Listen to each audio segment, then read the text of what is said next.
Thank you for coming out. This is huge.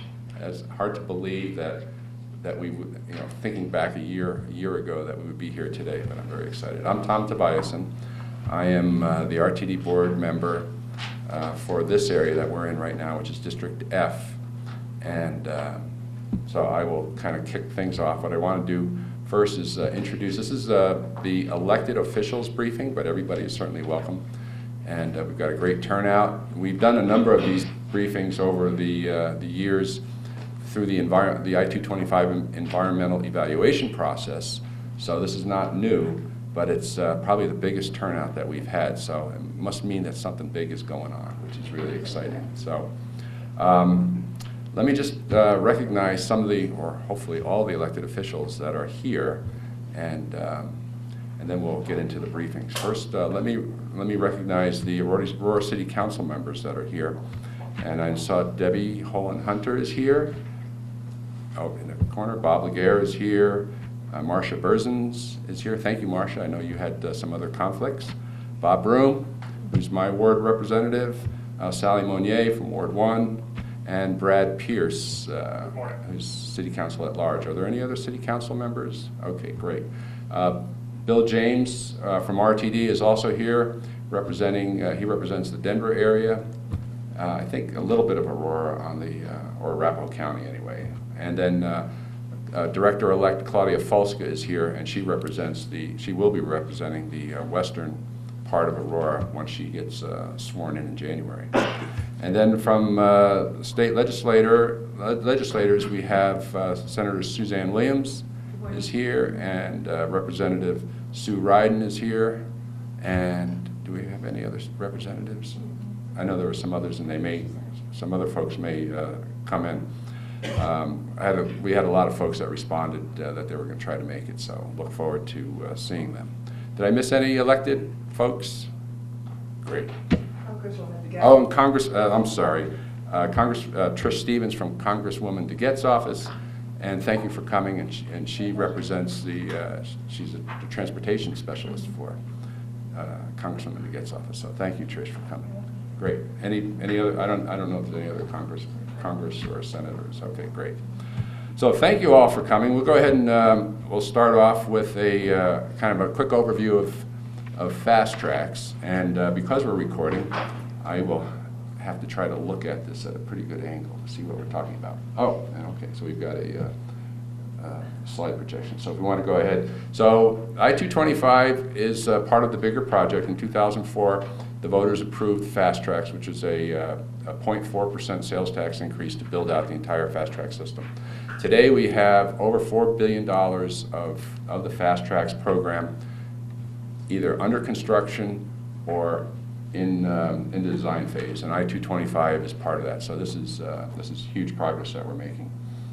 You'll see the map that's presented right now shows the FasTracks plan, and if you look at kind of the wishbone piece that's down at the bottom, that's the existing rail system that we have today. So you can see that the plan for FasTracks is quite large, and it covers all of the Denver metro region. The pieces that are in blue are the light rail. So the West Corridor is opening on April 26th, about 6 months ahead of schedule, and that's going to run from downtown Denver Union Station out to Golden through the Federal Center. So that's the first piece that will finish, and then of course there's I-225 that we're talking about today, and then the last two pieces of light rail are the two extensions down in the southeast and southwest. To the north is all of our commuter rail sections, and you see some of the numbers that are being included in the program, which also includes some bus rapid transit. So. Do you want to? Am I clicking? That little thing right there is a clicker. Okay. Now you're going to expect me to. Which button do I push on it? The top one. That looks like red. Oh, okay. So you want me? Okay. Technology, gotta love it. All right. So we have 81 miles of new rail going in. $4.7 billion in progress in construction right now. That's funded. Denver Union Station is 70% completed. If you haven't been down to see the work that's going on at Denver Union Station, It's huge. The piece that we're working on, of course, is the bus box that's underground, the light rail station, and the commuter rail station. There's also the remodel of the Demolition station into a new center hub for transportation in the metro region, which will include 110 hotel rooms in the upper floors, which is big. East line, if you drive out to DIA, you see all the work that's going on. It's moving really, really fast with the bridges and rail beds that are being put in. I-225 construction, first segment, is underway right now between 9 Mile at Parker Road and Iliff. We've replaced the Yale Bridge, which opened on October 6th, 6 weeks ahead of schedule, which is huge.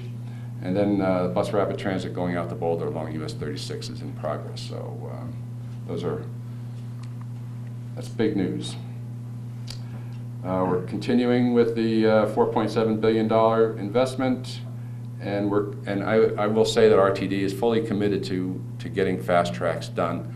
And under the leadership of Phil Washington, we're looking at new funding mechanisms, and it's part of the no stone left unturned, where Phil has proposed a matrix of funding plans that hopefully will get us some additional projects going real soon.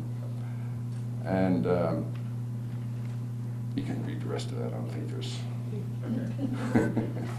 All right, so I'm going to turn this over to Chuck. We'll get into the meat of the subject, which is I-225. What I'd like to do is go through all the briefings before we start questions, then we'll open it up. I know there are some folks that might have to run out early. We want to get all this information out to you and to your constituents as soon as possible and keep you updated. So if you be sure to fill in the list so we can get you on an email list. It keeps you up to date with what's going on. And we will be having additional briefings as time goes by, and we'll keep you informed with everything. But our mission is to keep everyone in the loop and informed and involved. So if you have any questions, you'll know who to contact and where to find information. So this is Chuck Kulig. He's a project manager for the I-225 project. Chuck, thank you for coming out. Thank you. All right, Tom, thank you very much. This is a little awkward for me because I like to move around a little bit more, but I'll be good and stay at the podium. But so yeah, thank you all for coming out. I am Chuck Kulig. I'm the I-225 project manager, and I'll just go through most of these slides. Some of them a little bit more quicker than others because we do have a video kind of flyover, so that will kind of give a better understanding of where the light rail line is going. But it is a 10.5 mile extension of the existing light rail corridor that stops currently at the 9 Mile station. It includes 8 additional stations along the route.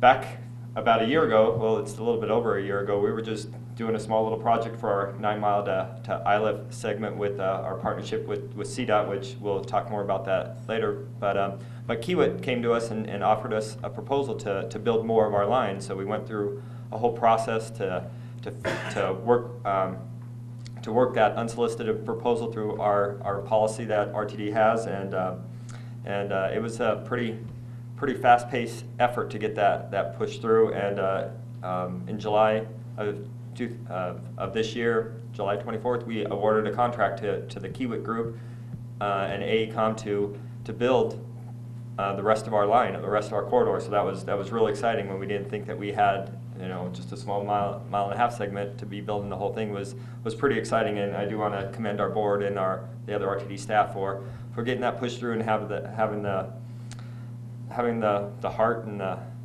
desire to get this whole thing built. So that's what we're doing right now. We're going to build the whole thing from 9 Mile to Peoria, provide additional stations and mobility to the city center area here, and also serve the Anschutz Fitzsimmons Medical Campus with 2 station stops there.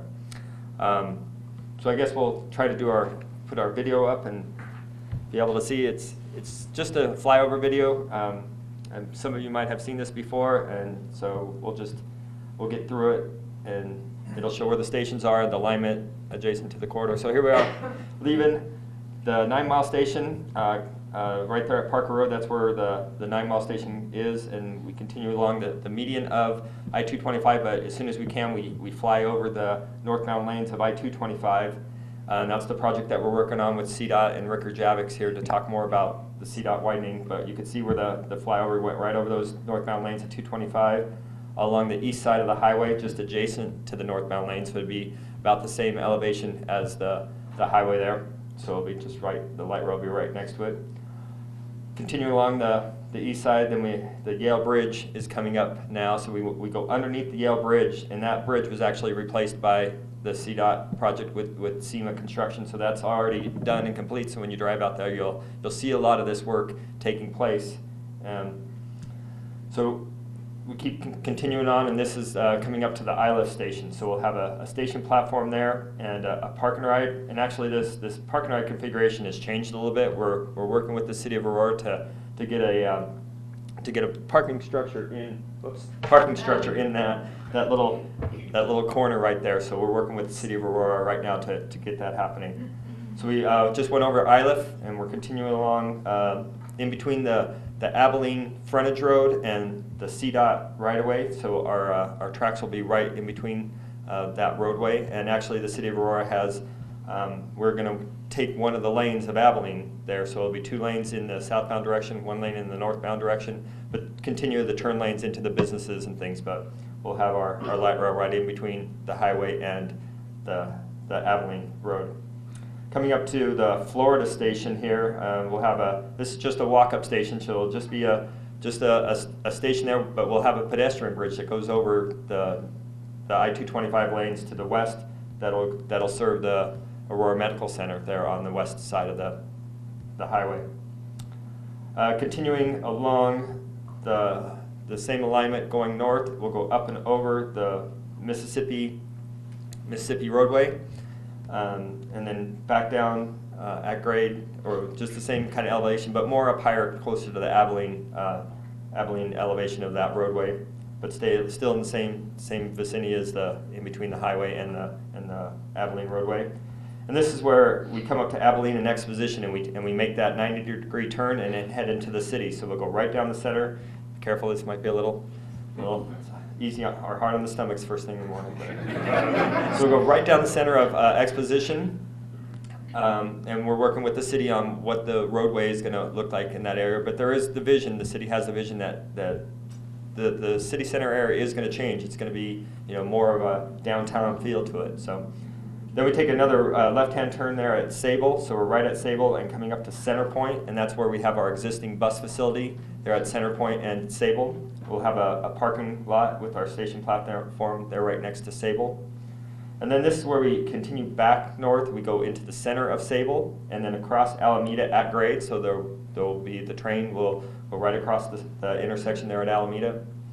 Continue along Sable, and then we'll make a left-hand turn there at Ellsworth, right behind the Target, and go along the city street right there, heading back west, back toward the highway.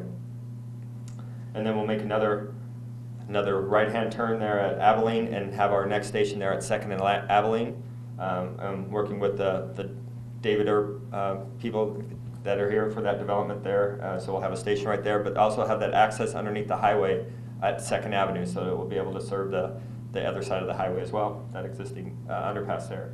Continuing north, at grade across 4th Avenue, that's what we just passed, and then continuing over to 6th Avenue, we'll go up and over 6th Avenue, so we won't have any impacts to the 6th Avenue roadway there. Continuing along that on-ramp that goes back to 225, we're right just to the east of that, just adjacent to it, and continuing along just to the east of the highway there, and then we'll come back over, and we have a station that's at 13th Avenue. So there's that big vacant lot right behind our RTD's bus maintenance facility there at Colfax, the East Metro facility. We'll have a station platform and a park and ride there. We're going to take another little turn, go underneath the highway, and for those of you who not realize, there is an underpass that goes underneath the highway at 13th, so we'll use that 13th Avenue underpass, go over the creek, and then back over to the west side of the highway, and the west side of the creek with the station platform right above Colfax. Then we'll continue along with that station platform, or after that station platform, come back down to grade to the same elevation as the Fitzsimmons Parkway there, go across the two new intersections there at 17th Place and 17th Avenue, with the highway work that CDOT's doing to get the interchange in there into the Fitzsimmons campus. Make a left-hand turn there at Fitzsimmons and go down the Montview corridor. So we'll go right along adjacent, right to the to the north side of Montview, with another walk-up station right there in the center of the campus at Montview. And so these are the two stations that provide direct service to the Anschutz Fitzsimmons campus there at Montview and then Colfax.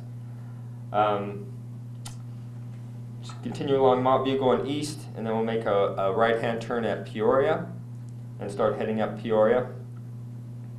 We'll stay on the west or the east side of Peoria, right along the golf course. We do impact the golf course, but we are working with the city on that to rearrange some of the holes out there in the tee boxes to make sure that is still functioning.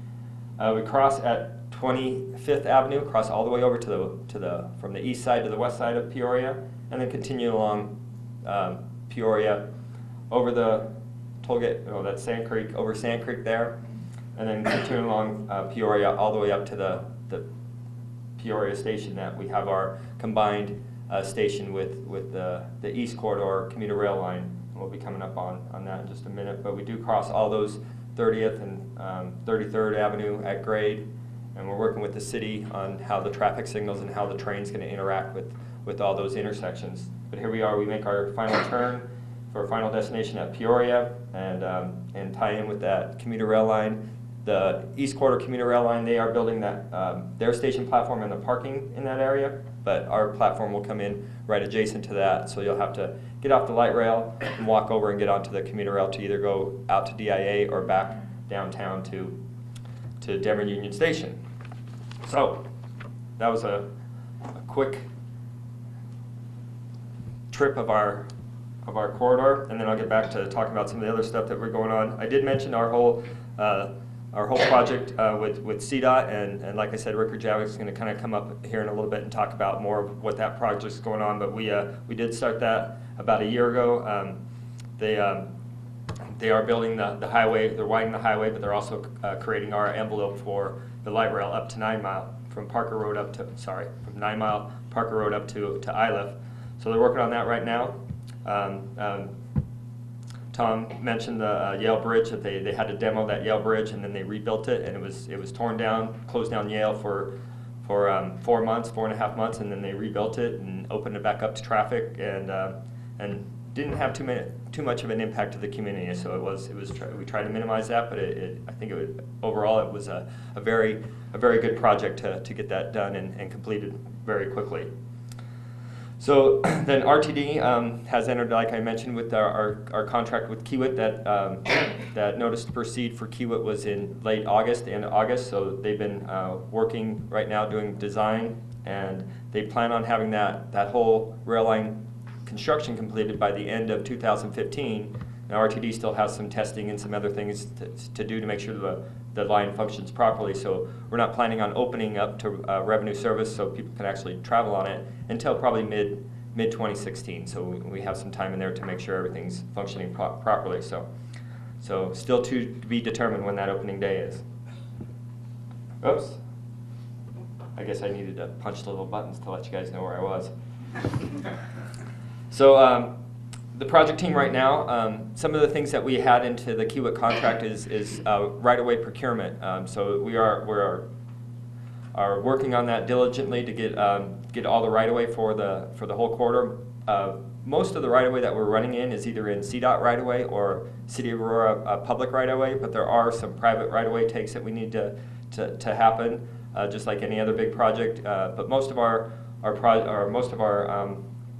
alignment is in the city streets, but we do have to widen out, so we are taking some small parcels. Our park and rides also require some acquisition. So that process is going on now, and Kiewit did hire a specialist to handle that right-of-way management type process. So Kiewit is prioritizing which properties will fit in with their construction schedule, and they're doing that process right now. They will take that process, that management process, up to acquisition. So if there's a negotiated settlement, then RTD will come in and finish and pay the the property owner fair market value or whatever the negotiated price was, or if it happens to go through the condemnation process that RTD follows the Uniform Act for acquisition and relocation, that we will take over that process. But for right now, most property owners have been contacted either through a request to enter their property to do minimal survey work or other fact-finding efforts, or they've been contacted either that they're with their notice of intent to purchase their property. So most of those things are ongoing right now, and we'll keep plugging away with those efforts. Currently, the RTD, Kiewit, and the City of Aurora, and we do have good partnership with the City of Aurora and CDOT on task force meetings that are ongoing weekly task force meetings. Usually Tuesday, Wednesday, Thursdays are pretty much packed from 8 a.m. to 4 p.m. all day with meetings. So it's been a fun roller coaster ride that we're going after it. But there are task force meetings for all disciplines: drainage, utilities, civil track work, stations. So we are working with our designers and the City of Aurora on getting that design complete. One of the big things that RTD is very feel is very important to a lot of these projects is partnering. So we've had a couple sessions with our group, with our Kiewit and Aurora and team members on partnering to get together and actually try to make sure we get this project complete on time and under budget. So we've established goals and a project charter, and then we also have the buy-in from our executive team members. So the City of Aurora city manager and RTD's general manager Phil Washington, and even the Kiewit's upper management. So we've actually have buy-in from the upper level all the way down through the people that are actually going to be doing the work. So that's very important to RTD about having that partnership. And also, same thing, we're constantly coordinating with the City of Aurora and CDOT on all of our projects. So I just want to just touch base on the design, build, delivery method. I'm sure most of you have remember the TRX project, where that was one of the first design build projects that we had. But this project too is a design build with Kiewit. So obviously RTD is the project owner, and the Kiewit and their designer AECOM, they're responsible for the design and construction of this project. So they're the designer of record, and then Kiewit goes out and they're the contractor. So they go hand in hand on getting this project built. Typically, with like our CDOT project that we worked with them for the 9 Mile to Iliff, that was a design bid build. So we had the design 100% complete. Then we sent it out to bid for the contractors to bid on it, and that's when we selected SEMA for that project. But it is known quantities, known design, and they're just building that project. This one's a little bit different, that the design build contractor kind of manages all aspects of the contract. So it is a little bit faster paced. It does have some benefits to both RTD and the contractor, because they're able to control the design and the construction a little bit better, but we also transfer some risk from RTD to the design build contractor to complete that work. And it does help with the completion schedule, so we get that completed a little bit quicker. So I'm going to show just another slide here. So this is essentially what we have going on. We have about 18 months of design, about 33 months of construction, but you can see how that is all folded all together. So the design's still happening while the contractor's out there building the work. So you'll see a lot of things happening here come springtime, but we're still within that total 39 months of construction of the whole project schedule there. This is one of the slides we want to just put out there about stakeholder participation. We've had these meetings before during our environmental process, where there's a lot of input up there at the top of the funnel, and it's kind of hard to see that, but really that in the planning stages there's a lot of input, a lot of back and forth. But as you kind of go down that funnel, changes to the projects they're smaller. Smaller changes can happen, but it starts getting harder and harder to make changes to the alignment and things like that. And then the graph on the left-hand side there, that shows that when you have your public input, once you get more into construction, then the cost, if you start making changes while you're getting closer into construction, your costs go up. It's just kind of a matter of fact that, you know, small changes have big impact to cost. So just wanted to kind of put that slide up there just so we're all aware of where we're at and how we're moving forward. This is kind of hard to see, but this is essentially how Keywood has broken up, and their designers have broken up the project into little areas. And that first, and what we're kind of talking about is when they plan on getting out there and start building. So that first section is really our segment 1 from 9 Mile ILF. The next one is our area A. Then we call it area B is the whole city center loop area that comes into the city. Then the next one is, as we go back out, C, D, E, and F as they've broken it up. But on this, you can kind of see that area A, they're going to start construction in the spring of next year. That's one of the areas that they're going to really get focused on is 2013. You know, the springtime, you'll see construction out there with this project. And then also, as it rolls along summer, then we'll get into that next area C, which just is past the city center area, and then some of the areas built mixed in there.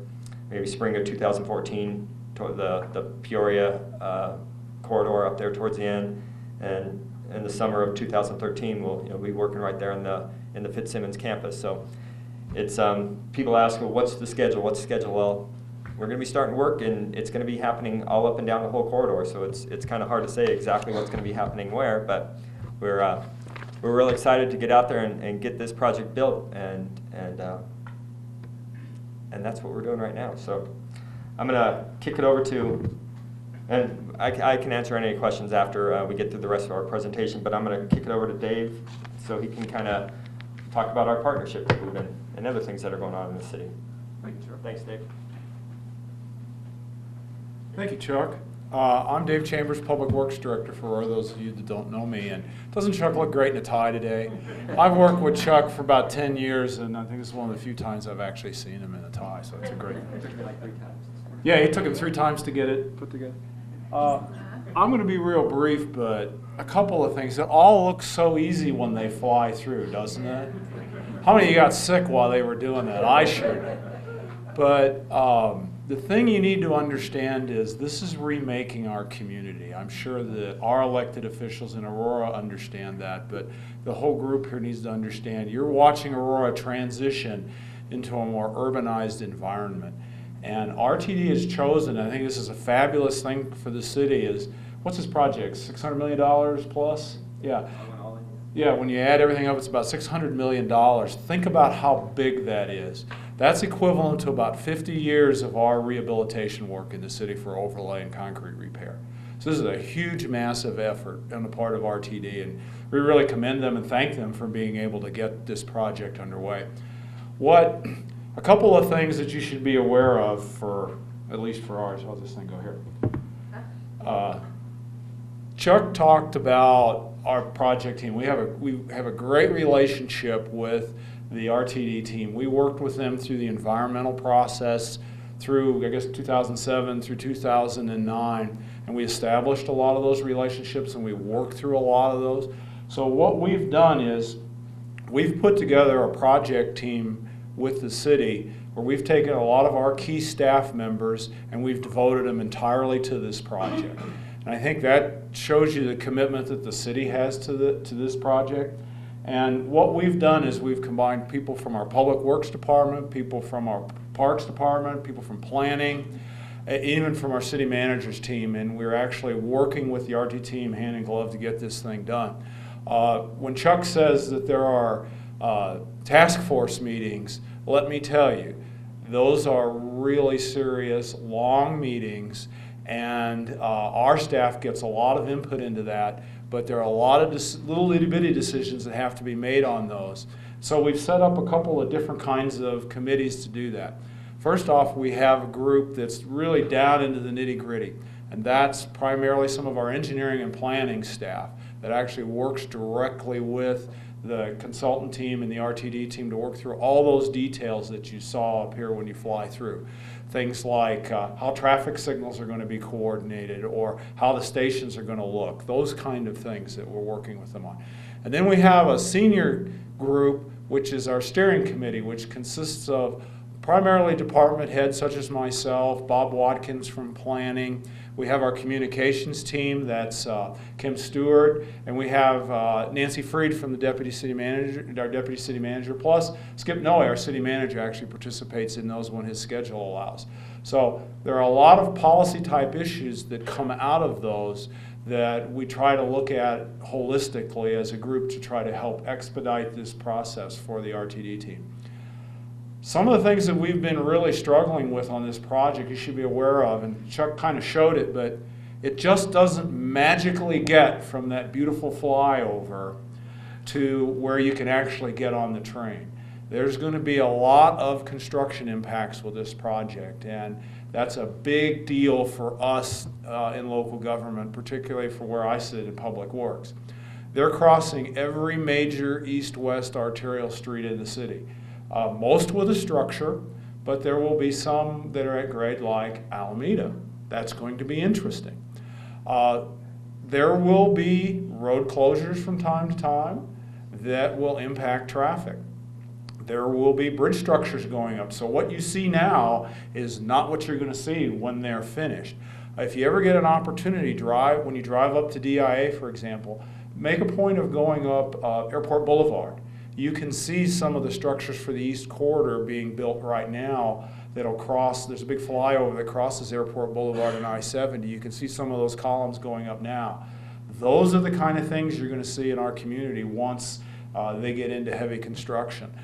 So we expect some impacts. Those will impact businesses and rest of commuters. So we're going to work with the team to try to minimize that, but you will see some of those things kind of happen.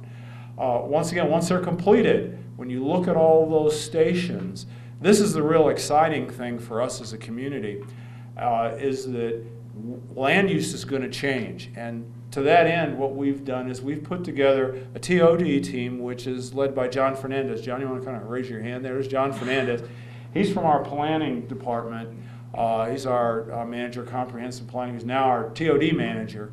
So working with the community, working with the landowners, that'll be John's responsibility and his team, and they're going to be working through all of those issues around TOD, and that's a very important portion of the city's work that we have to get involved in that. We're meeting with RTD regularly. There will be an IGA that comes to our city council for approval that will set forth a lot of the parameters for how the city and RTD work together.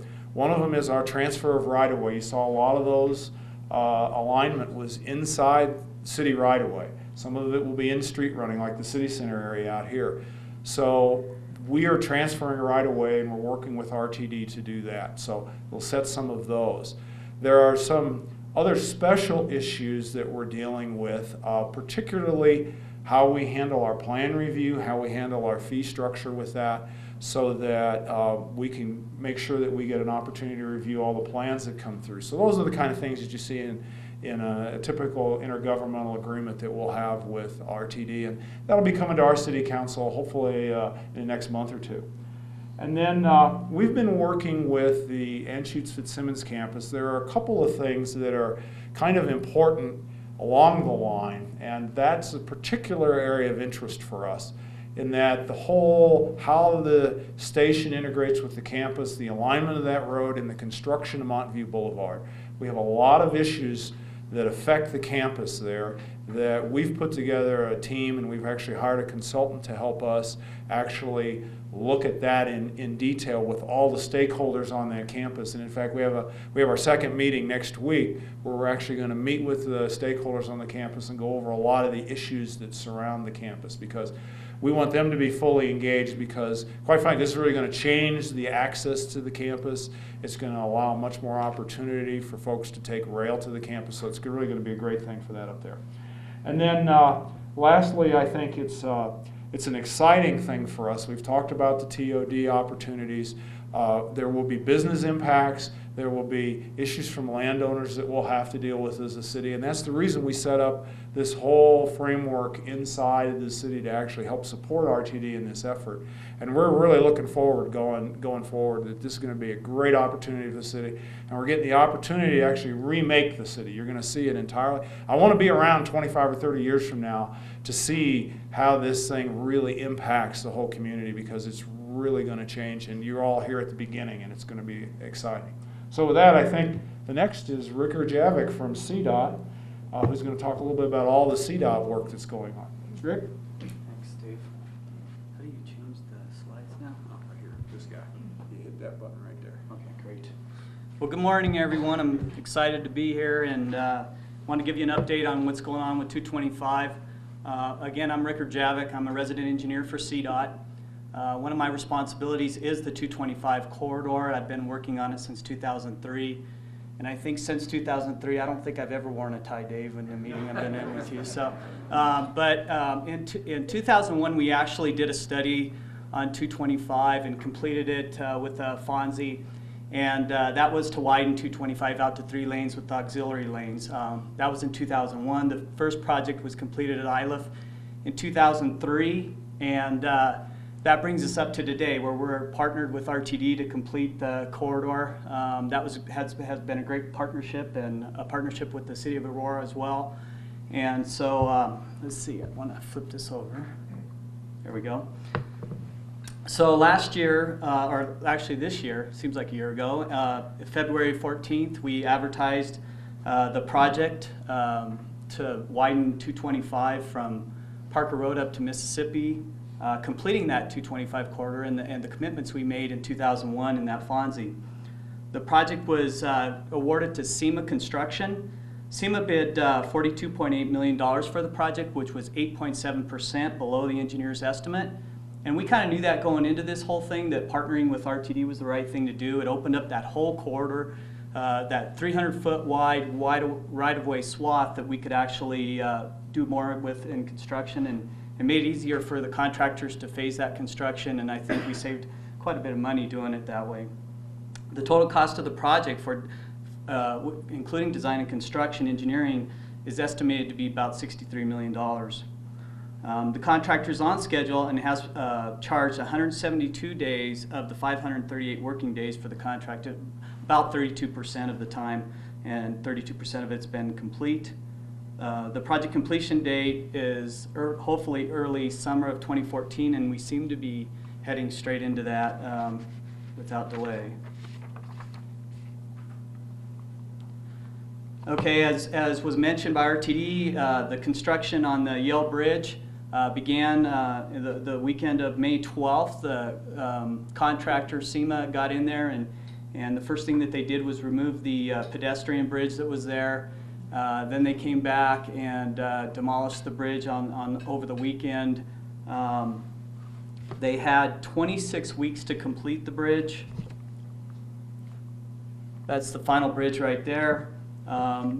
They actually completed it in about 19 weeks, which is a great accomplishment by SEMA to get it done, so that we did minimize those impacts to the city of Aurora folks and those people that generally drive the Yale corridor. This picture was taken last week. It's going to be hard for me to try to point to a few things, but we're actually looking southbound on 225. Here's the Yale Bridge. Here's where the RTD corridor is going to be. There's a ballast wall going in right there. Here's the noise wall that we've heard from the Strawberry condominium complex. Those folks have been asking for a noise wall for a long time, and we're actually finally able to complete that for them as part of this project. So that just went up within the last couple of weeks. I think there may be just 2 panels that haven't been completed there, so I'm sure those folks appreciate that.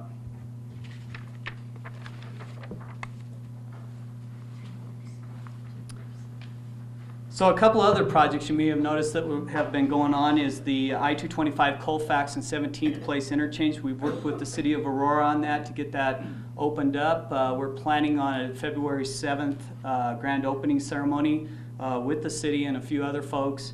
And we're really excited about that and to get that completed. The overall cost of that project was approximately $41 million. for all 4 phases, and we're completing phases 3 and 4 right now. The I-225, another thing that's happening just to the south of you folks that does affect how I-225 operates, though, is the I-225 DTC Parkway in Yosemite PEL. That stands for Planning and Environmental Linkage Study, which is the beginning phases of a project so we can understand what is the best approach to fix the problem there. And what we have is, as you folks travel south on 225, you'll notice that we go from 4 lanes down to 2 lanes when we cross over the Yosemite DTC bridge. So there's a bottleneck there before you tie into I-225. So our focus now that we've finished up with our commitments on this section is to go down there and try to resolve the problem there and add that 3rd lane in. So we're going to start that study probably next month. We've hired FHU as a consultant to do some of that work with us. And we think that study will take us into about a year. So about a year from now, we should know exactly how to fix that and what we're going to do, and then we'll be seeking funding to complete that work. So that'll pretty much wrap up the 225 corridor as it is today. And you know, I'll be here with RTD to answer questions that you folks might have with respect to the highway elements. Chuck? Yeah. Thanks, Rick.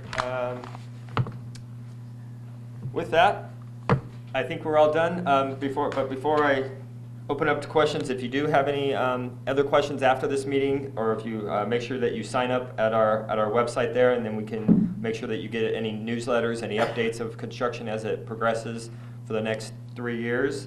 And then also our contact with RTD is Tina Hawkes, and Tina's in the back of the room back there. So she is your person to contact if you have any questions that are specific to the project, and she will be able to answer those or be able to get to the right people to get you an answer. So with that, we can open up to questions. I'm kind of breaking up here. Yes, in the back. Yeah, Chuck, you mentioned how the costs go up if you plan later or come up with something later. And I know amongst Aurora City Council there's been discussion of a restroom at the I-70 Peoria station. And so I'm just wondering, we understand there's no money in the RTD project for restrooms, but what are you doing to plan for the potential for others to have restroom facilities up there?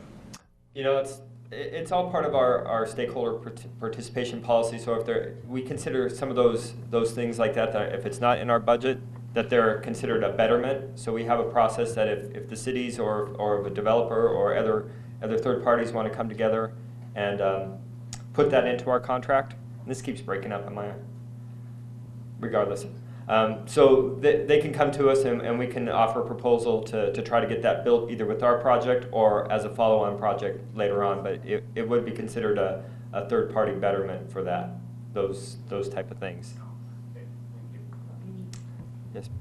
2 questions.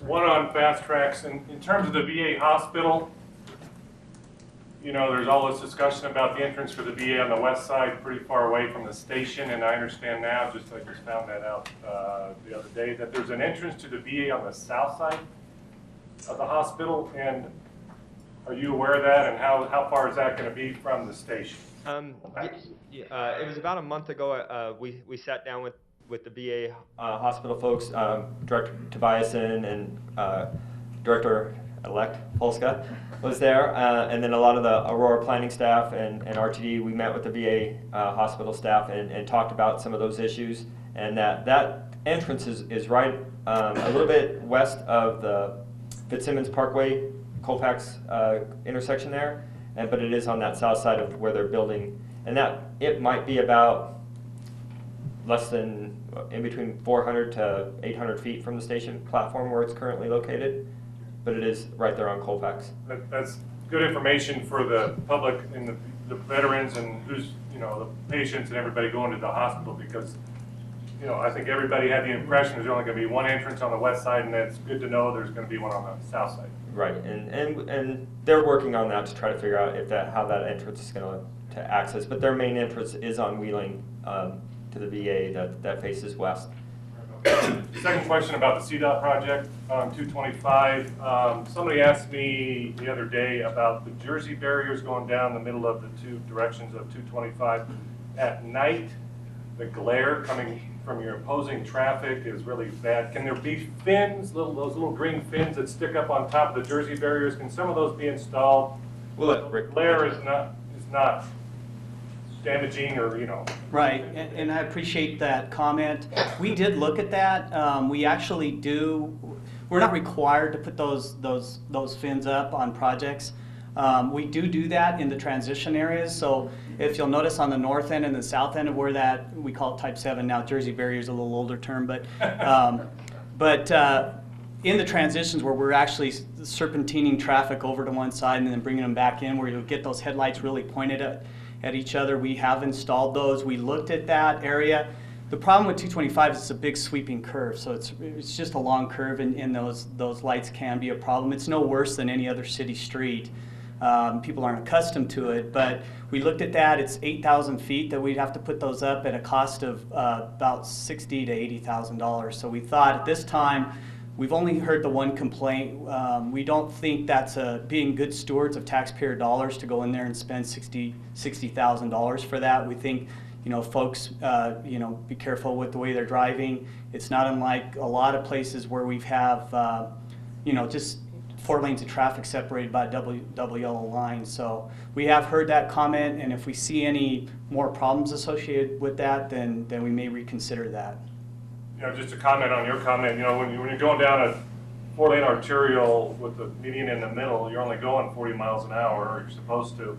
And this on 225, you've got the traffic is closer together. They're just separated by the Jersey barrier or whatever you just called it, and they're going faster. So I guess I would encourage you, if you could, put those fins up. But okay, appreciate that. Yes, back in the back.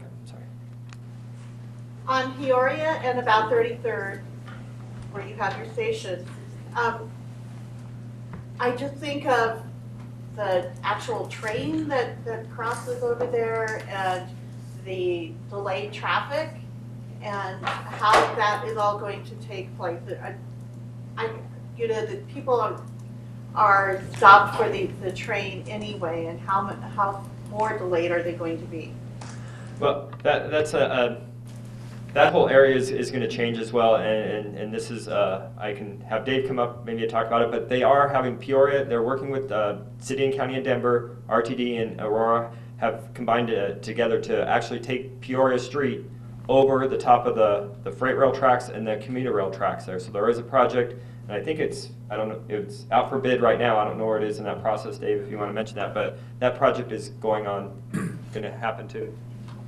Thank you, Chuck. Yeah, there's a project we didn't mention today that we're partnering with the City and County in Denver and RTD, for, like Chuck was saying, for an overpass over the rail at Smith Road, essentially.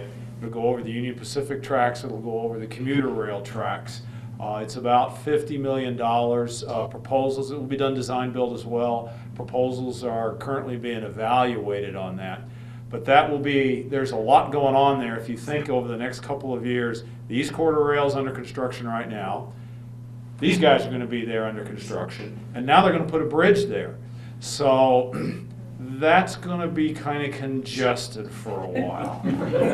But once it gets finished, there will be an overpass over the tracks. And I think, Councilmember, you were talking too about 33rd. 33rd, where you come off of Peoria, will be an access to the station, right, Chuck? I think. Right. And so we're working with them. There will be some intersection improvements that are done as part of the East Corridor project, and the signals in that area will be reworked. And so there'll be quite a bit of changes in the way in which you see access there, because as part of the East Rail project, Smith Road is closed between essentially Moline and Peoria Street. So there's a lot of changes in there, and it might be best to kind of show, maybe we can show you a picture or something to kind of show you how that looks. But there's going to be a lot going on up there for sure. But hopefully when it's all finished, some of the delay with the bridge will help, and there'll be new added traffic with the station. So it's going to be interesting to see how it all plays out in a couple of years. Yes. Hi, Sue Ryden, State Rep, House District 36. I would vote for spending the $60,000 on those flags or whatever you're talking about. as far as I'm concerned, that is a treacherous spot.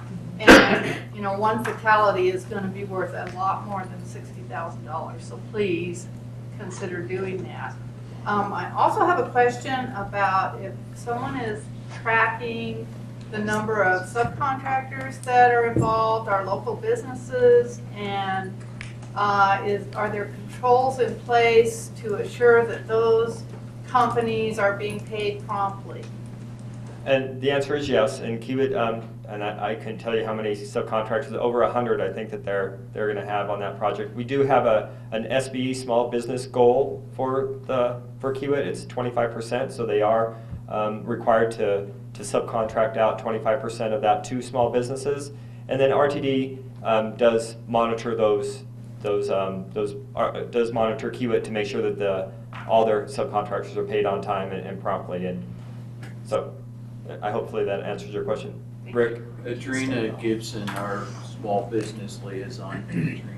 So Adrena Gibson is here with RTD, and yes, she is our small business liaison, so she will be monitoring that too from the RTD side, and directly with Kiewit and their group. They do have people watching both of those, the SB and those goals. So thank you. Yes, Senator, Congressman. Member Broom, sorry, Council Member Broom. At a future meeting, I don't expect you to answer this question here, but the one concern I've got is after you get all of the physical infrastructure completed and you begin operations, is there going to be enough money to operate the system without shutting down all the bus system? You know, we need to know how the finances work for all of this in terms of, because there's substantial operating subsidy that goes into each rider on light rail, and that has to come from the sales tax side. And so how does all that work when you have a full system up and running, leaving out maybe the north part that's maybe some years off? I mean, that's a good question, and I don't know if Tom wants to chime in on that, but as part of the FasTracks tax, it does take into account operation of the system. But if Tom wants to expound on any of that? Sure. Bob, we do get briefings on the long-range financial planning for both the construction and the bond payoff, and then the operation and the charts. You know, they've got these color bar charts that go out, and I'd be happy to get with you, and we can look at those charts. And there are some pinch years coming up, but basically, part of the FasTrack sales tax will go into the operations side as the construction completes and the bonds start getting paid off. Some of that sales tax does sunset, but some small portion of it will stay in the operations side of operating the base operations. So it is factored in, and it's something that's very closely monitored all the time. So, and I'll be happy to work with you on that. Any other questions? Well, seeing none, I thank you all very much for coming, and I appreciate, and we'll... If I could just wrap up real quick. Oh, go ahead, Tom. Was there anything else, anybody? So, right, so communications is a very important piece of what we're doing. We want to make sure that you are informed and get all your questions answered, so please sign in.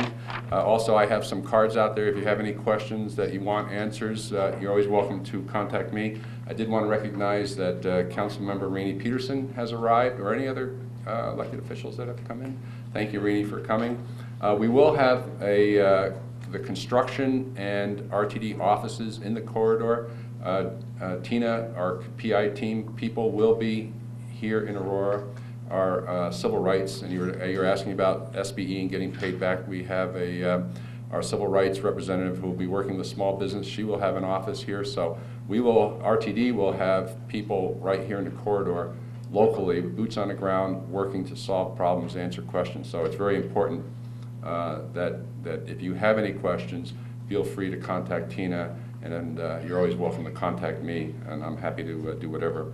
Also, we're happy to do HOA and civic group briefings similar to this, so if you have an organization that would like an update or a town meeting, please contact us. We'll be happy to come out and and update your constituents on what's going on. So happy holidays. Thank you for coming out. We'll hang around if you have any other questions, and thank you for coming, and we'll see you probably in a few months again.